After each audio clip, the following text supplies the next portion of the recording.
ఒకటి చెప్పనా నందు, మనం గెలిచినప్పుడు చప్పట్లు కొట్టేవాళ్ళు, మనం ఓడిపోయినప్పుడు భుజం తట్టేవాళ్ళు, నలుగురు లేనప్పుడు ఎంత సంపాదించినా ఎంత పోగొట్టుకున్నా తేడా ఏం ఉండదు. ఆనంద పరమానంద పరమానంద ఆనంద పరమానంద పరమానంద జగతి నీదే జన్మ నీది జగదానంద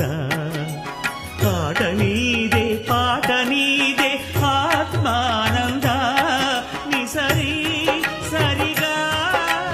అమరిస నిసరిస దని పమ కమరిస ఆనంద